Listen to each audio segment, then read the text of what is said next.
మీ business ఏదైనా మీ ఊర్లో promotion చేయాలంటే అది సుమన్ టీవీతోనే సాధ్యం. ఇప్పుడే సంప్రదించండి. హలో నమస్తే, వెల్కమ్ టు సుమన్ టీవీ. నేను మీ విష్ణు. ఈరోజు కొండేపులో గల పొగాకు బోర్డు దగ్గర ఉన్నాము.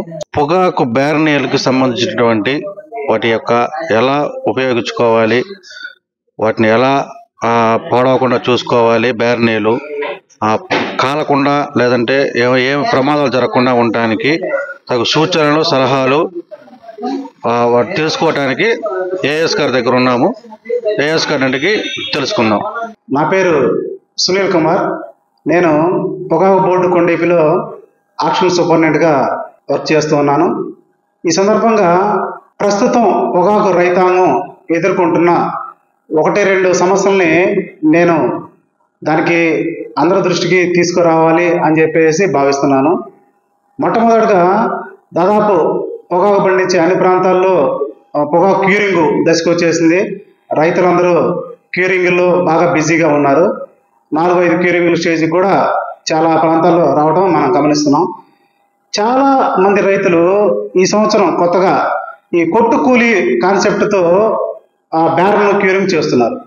ఇదేంటంటే చాలామంది లైట్ సాయిల్ ప్రాంతం వాళ్ళు బ్లాక్ సాయిల్ బ్యారన్లోకి వచ్చేసి క్యూరింగ్ చేసుకుంటున్నారు.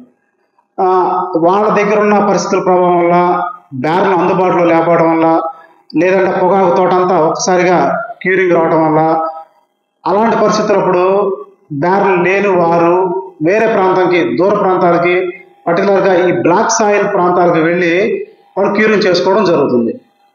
ఇది ఈ సంవత్సరం మటుకి బాగా ఉధృతంగా ప్రస్తుతం కనపడుతుంది. లాస్ట్ సంక్రాంతి తర్వాత ఒక 10-15 రోజుల నుంచి బాగా ఉధృతంగా కొట్టుకూలీ కాన్సెప్ట్ వచ్చింది. ఇక్కడే చాలా ముఖ్యమైన విషయం రైతులకి చెప్పాలి అనే ఉద్దేశంతో ఈ వీడియోని చేయడం జరుగుతుంది. సాధారణంగా మనం మాట్లాడుకునే కూలీ ముఠాలు మన యాజమాన్యంలో ఉంటారు.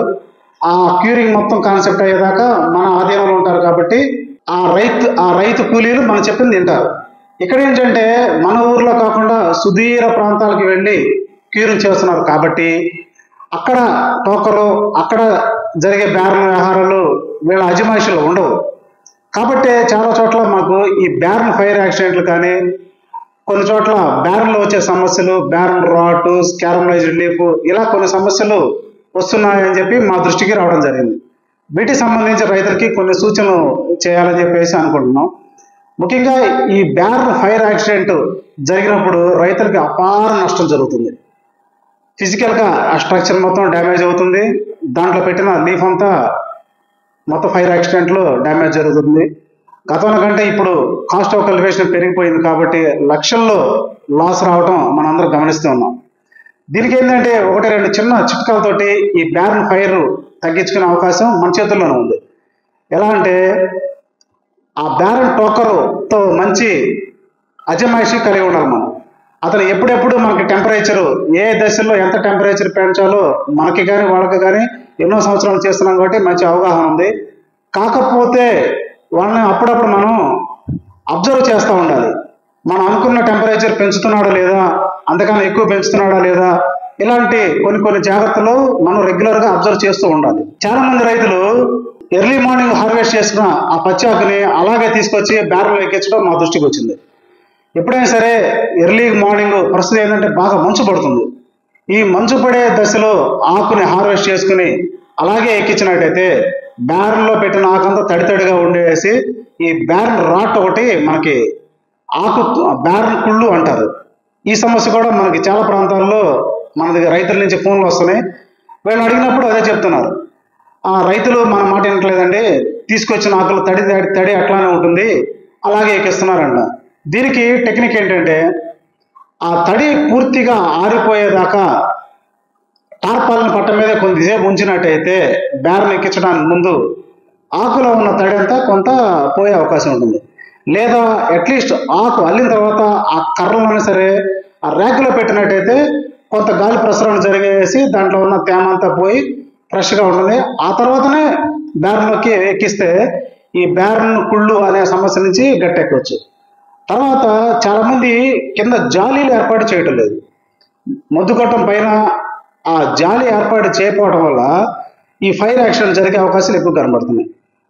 పై ఆకులో నుంచి పై ర్యాకుల్లో పై ఆరల్లో ఉన్న ఆకు ఒక్కోసారి జారి మొద్దు గొట్టం మీద పడినప్పుడు మాత్రం ఈ బ్యారన్ ఫైర్ జరుగుతుంది. ఈ బ్యారన్ ఫైర్ ఒకసారి టోకర్ నిర్లక్ష్యం వలన 2-3 నిమిషాల్లోనే బ్యారన్ ఫైర్ అంటుకుంటుంది, బ్యారన్ మొత్తం ఫైర్ అవుతుంది. ఇలాంటి సందర్భాల్లో మేము చెప్తున్నది ఏంటంటే, ఆ కర్ర పడినప్పుడు కింద ఒక ఇనుప జాలి లాంటిది ముద్దుగొట్టం పైన ఏర్పాటు చేసుకోవాలి కంపల్సరీగా. తర్వాత క్యూరోమీటర్, టోకరు ఏ దశల్లో ఎంత ఉష్ణోగ్రత పెంచుతున్నాడో లేదనేది మనకి క్యూరోమీటర్ ద్వారా మాత్రం అర్థమవుతుంది. విధిగా ప్రతి ఒక్క బ్యారన్లో క్యూరోమీటర్ అమర్చాల్సిందే. దాంట్లో టెంపరేచర్ కూడా మ్యాక్సిమం 160 డిగ్రీలు ఫారెన్హీట్ దాటినట్టయితేనే టోకర్ని అలర్ట్ చేయాలి. బాబు టెంపరేచర్ దాటిపోతుంది, దాంట్లో కంట్రోల్ చేసుకో అని చెప్పాలి. ఈ 160 డిగ్రీలు మించి దాటినప్పుడు మనకి క్యారమలైజ్డ్ లీఫ్ కూడా వచ్చే అవకాశాలు ఉంటాయి. గడిచిన మార్కెట్లో చాలా మంది రైతులు ఈ క్యారమలైజ్డ్ లీఫ్ ఎక్కువగా రావడం వల్ల చాలా ఇబ్బంది పడ్డారు. ఈ క్యారమలైజ్డ్ లీఫ్ మనం గ్రేడింగ్ పెట్టేటప్పుడు CRM అంటాం. ఇది ఎందుకు వస్తుందంటే, ఈ ఫ్లూ గొట్టాల పైన కొంత ఆకుని కొంచెం దూరంగా పెట్టకుండా దగ్గర పెడుతుంటారు. గొట్టాల దగ్గరగా కర్ర అల్లినప్పుడు, కర్ర పెట్టినప్పుడు ఈ క్యారమలైజ్డ్ లీఫ్ సమస్య ఎక్కువ వస్తుంది. క్యారమలైజ్డ్ లీఫ్ అంటే ఏముంది, ఆకంతా ఎరుపు కలర్లో మాడిపోతుంది. రేపు మార్కెట్లో దానికి సరైన గిట్టుబాటు ధర రాదు. అది ఒక రెండవ సమస్య. క్యారమలైజ్డ్ లీఫ్, తర్వాత బ్యారల్ రాటు, ఈ 2 సమస్యలు. తర్వాత క్యూరింగ్ చేసేటప్పుడు క్యూరోమీటర్, ఈ చిన్న జాగ్రత్తలు తీసుకున్నట్టయితే కష్టపడి పండించిన పొగాకు బ్యారన్లు పెట్టేటప్పుడు జాగ్రత్త చేసుకొని పక్షంలో ఈ సమస్యల వల్ల నాణ్యత తగ్గిపోతుంది, అలాగే మార్కెట్లో మంచి గిట్టుబాటు ధర కూడా రాదు.